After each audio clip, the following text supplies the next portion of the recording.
Nah, sebenarnya kita mau ngomongin JFET, Junction Field Effect Transistor. Nah, tapi sebelum itu, di sini gue mau bahas dulu tentang semikonduktor, hole, elektron, dan membahas sedikit tentang transistor. Kita tahu di elektronika digital itu ada basis ya. Transistor itu terdiri dari basis, emitter, sama kolektor. Kalau nggak salah namanya gini, semikonduktor tipe N. Nah, semikonduktor itu disebut bipolar. Maksudnya transistor ya. Lah, kenapa bipolar gitu? Karena ada transistor itu ada dua jenis, ada NPN sama PNP gitu ya. Kalau NPN kalau NPN itu ini kan basis selalu di tengah ya. Basisnya P, emitter sama kolektornya itu N.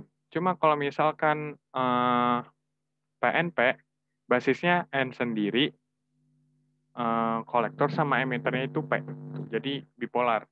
Nah, kalau misalkan JFET nanti ya, dia itu cuma satu, ya, unipolar gitu. Kalau nggak tipe N, ya tipe P gitu.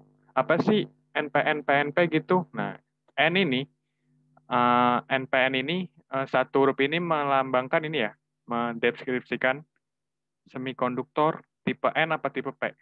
Konduktor tipe P apa tipe N gitu ya. Semikonduktor tipe N, ya, ini boleh, lu boleh belajar di buku lain ya. Cuma kalau di video ini supaya menunjang materi berikutnya, gua ngasih sedikit materi tentang semikonduktor gitu ya. Nah, semikonduktor tipe N sama P ya, itu ada dua jenis semikonduktor, ada tipe N sama tipe P gitu. Nah, tapi sebelum kita ke situ, gua ngelewatin satu hal lagi, yaitu elektron dan hole. Jadi gampangnya gini, kita tahu di sini ada, misalkan ada muatan positif ya, terus ini elektron ngelilingin. Nah, kalau elektronnya lepas ya, kalau elektronnya lepas, artinya dia hilang gitu.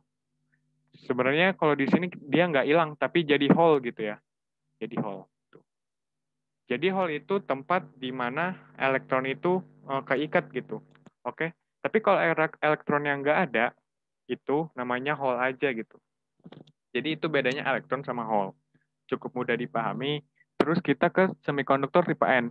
Nah, semikonduktor tipe N itu dia banyak elektron bebas gitu. Banyak elektron bebas. Oke, elektron bebas. Nah, semikonduktor tipe P dia banyak hole kosong gitu. Jadi dia punya tempat di mana elektronnya itu harusnya ada di situ. Kira-kira kayak gitu. Itu menurut pandangan gue ya gitu. Mungkin gue bisa salah. Tapi gambarannya tuh kayak begini umumnya. Semikonduktor tipe N sama tipe P. Jadi kalau misalkan elektron mau tinggal di suatu tempat itu harus nyari hole gitu ya. Kalau nggak ada hole ya dia bebas aja gitu. Oke, paling gitu. Nah, sekarang ke JFET-nya. Nah, JFET ini tadi udah dibilang ini semikonduktor cuma satu jenis unipolar. Ini contohnya ini tipe N, JFET tipe N gitu ya. Nah, ini ada 3 bagian dari JFET, 3 bagian JFET. Yang pertama ada gate, yang kedua ada drain, yang ketiga ada source. Nah, ini gate, ini drain, ini ya drain, ini source. Nah, drain itu yang mana, source itu yang mana, nanti ya. Kalau gate ini kalau kita lihat di visual ya, itu dia horizontal sendiri gitu. Oh ya, di sini ada semikonduktor tipe P, tapi dia sebenarnya cuma N aja gitu kayak begini. Cuma di sini ada semikonduktor tipe P gitu. Nggak sampai kayak transistor yang kalau dipecah N, PN gitu misalkan. Tapi kalau kayak gini, ini tuh kayak N semua, yang P-nya itu sedikit. Kira-kira kayak gitu. Nah, gate-nya ini, ya dia yang beda sendiri ya. Kalau di transistor itu yang kayak basis. Kalau gua ngebayanginnya gitu. Oke, supaya lebih gampang aja. Nah, drain sama source, secara bedain ya. Source itu dia sumber elektron. Kalau drain itu nanti dia yang terima elektron. Nah, elektron itu mengalir dari mana ke mana? Ya, ntar kita jelaskan. Gue jelasin gitu ya. Gitu. Jadi ini semikonduktor tipe N. Maksudnya ini JFET tipe N ya, field effect transistor. Gitu. Mungkin gue kelewatan gitu ya. Oke. Kayaknya nggak ada yang kelewat ya. Tapi impedansi di JFET ini sangat tinggi. Kenapa? Nanti kita jelaskan. Oke. Nah, di sini cara biasinnya ya, cara bias. Nah, cara ngebiasin itu ada dua, ada forward bias, ada reverse bias. Nah, ini jenisnya reverse bias karena ini gate-nya, dia kehubung sama sumber tegangan yang lebih negatif, sementara source-nya lebih positif gitu. Nah, bisa nggak dipakai ini dibalik positif sama negatif gitu? Kalau positif sama negatif dibalik namanya forward bias. Sementara kalau tipe N harus ya, harus reverse bias gitu. Forward bias dipakai kalau misalkan semikonduktornya tipe P semua gitu, dominan P gitu, gitu ya. Ini lebih positif, ini lebih negatif, ini tipe P gitu. Di sini berarti tipe N otomatis. Oke? Nah, gitu. Ini kita hapus, harus reverse bias, ingat ya. Nah, terus kalau intinya gate ini harus lebih positif dari source gitu ya.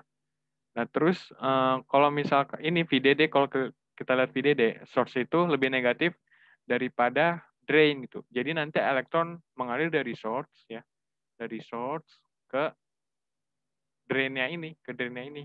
Nah, arus listrik itu berlawanan arah ya,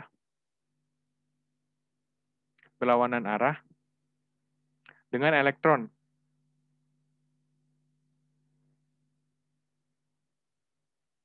Elektron gitu ya.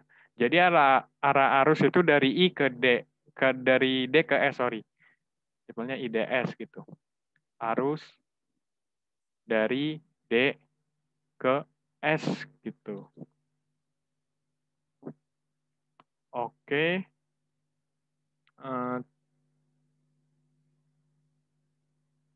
Terus karena ini di reverse bias gitu ya. Di reverse bias, IG ya. Artinya arus di gate itu sangat kecil.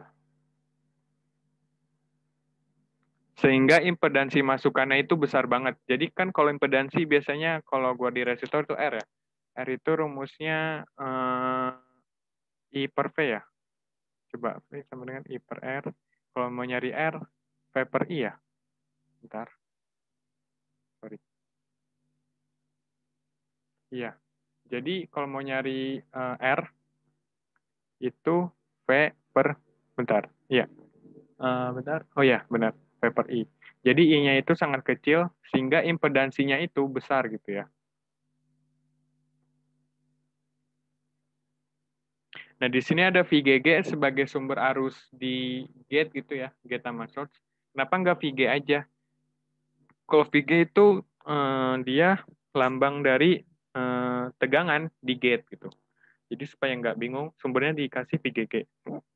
Ini juga nih, ini VDD, nggak VD doang gitu. Kalau VD tuh tegangan di D gitu. Jadi nggak bisa ditukar-tukar gitu ya. Oke, arah arus tadi udah elektronnya itu dari drain ke source gitu. Makanya itu disebut source karena dia sumber mengalirnya elektron. Kira-kira kayak gitu. Nah, kemudian satu lagi yang sangat penting yang belum gue jelaskan. Ini karena dia negatif banyak elektron gitu ya di sini. Nah, terus di sini kan tipe P, berarti banyak hole gitu, banyak hole. Jadi nanti hole ini diisi elektron gitu sampai dia membesar. Nah, membesar ini namanya depletion layer. Depletion layer. Nah, kenapa ada depletion layer? Ya karena ada reverse bias ya. Reverse bias. Jadi negatif dibuangin ke sini, terus nanti elektron nyari hole, lama-lama makin gede, lama-lama membentuklah depletion layer. Nah, depletion layer ini bisa makin gede ya, bisa makin gede. Kalau udah gede banget, misalkan sampai ketutup, nah ini arusnya nggak bisa lewat gitu. Arusnya jadi dari D ke S, itu jadi nggak bisa lewat arusnya. Karena sekali lagi, reverse bias menciptakan depression layer. Depression layer itu dari kombinasi antara elektron dan hole gitu ya, menciptakan depression layer. Depression layer makin gede, berarti dia IDS-nya makin kecil. Ya. IDS itu arus yang mengalir dari D ke S makin kecil. Karena logikanya, sekali lagi, misalkan ada tembok, lu dihalangin tembok, makin lebar temboknya makin enak jalannya. Cuma kalau makin sempit, bahkan ketutup, ya lu nggak bisa lewat. Kira-kira kayak gitu. Nah, selanjutnya ada simbol dari JPET. Ini tipe N ya. Ini tipe N. Yang ini tipe P. Kalau bahasa Inggrisnya P channel symbol gitu. Kalau yang tipe N channel symbol. Ya, kira-kira kayak gitu. Apakah ada lagi yang saya lewatkan untuk dijelaskan? Nah, sepertinya nggak ada ya. Oke, sepertinya itu dulu. Kita ketemu lagi di video yang selanjutnya.